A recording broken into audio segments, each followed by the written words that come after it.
That, Mackenzie, and who wouldn't be in the mood for chocolate at this hour of the morning? We're going to learn more about a unique yet educational, fun way here in Santa Barbara about 24 Blackbirds and the chocolate that they make. And morning news reporter Ivania Montes is live at the shop to tell us more about this chocolatey treat. Good morning, Ivania.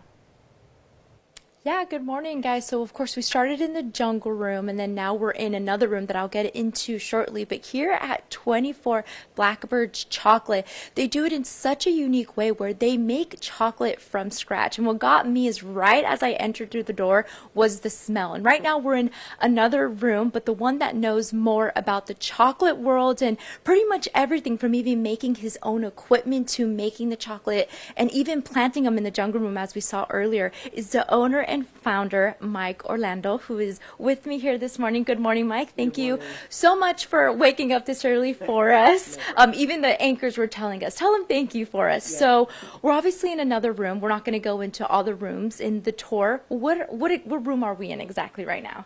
This is our raw bean and roasting room.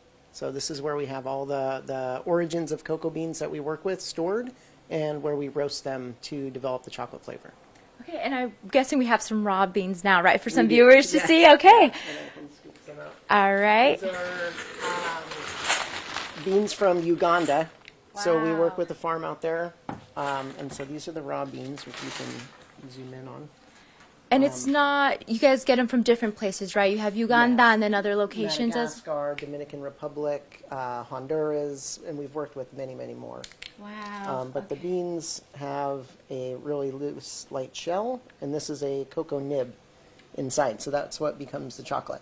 And some people would say is it bitter? I know you had allowed us to try one earlier, but I want people to know about that. It's not bitter if it's properly fermented, which is one of the steps that happens at the farm before we get the beans. But if you over roast or if you don't properly ferment, then the beans can become bitter.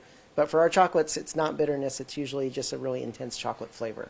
Okay, and then I also want to go in more, because I know you also have a background not only in making chocolate, but with that there's also biology, chemistry. Could you tell us more about that and how it even led to chocolate?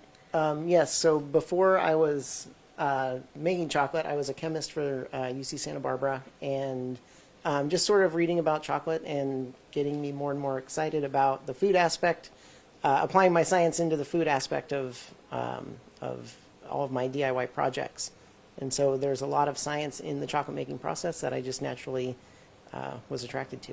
Wow, that's incredible. And I know people can also come exactly what we're doing. And of course, we're not going through all the spots of the tour. So again, you guys have to come out here and visit. It's on East Haley Street. And I'm going to move over right now to one of the spots that you'd go to, which is the roaster right here. And people can come out Tuesday through Saturday and make reservations on your website, correct? Yes, that's correct. Okay. So if you guys want to get more information, you can also follow them on social media as well. And we're going to just be out here. We're thinking to go to another location later on in the next half hour. So stay with us. And again, if you want to make reservations, just head over to their official website. They also do have an Instagram that you can follow. But for now, live out here in Santa Barbara, I'm morning news reporter Ivania Montes. Joey and Krista, back to you guys in the studio. Hey, Ivania, I just wanted to ask Mike, how many tourists versus locals is he seeing coming into the shop? Ooh, okay, that is a very good question. So our anchor, Joey, wants to know, between locals and tourists, what do you see more of come into the shop?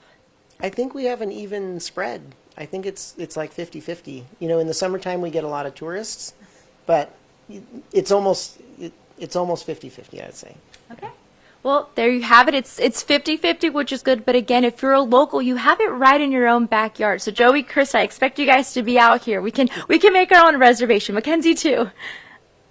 All right, Ivania, we're going to head there immediately. I mean, just those pictures look great. I'm sure the smell and the experience is so much better in person. Thank you so much for that report.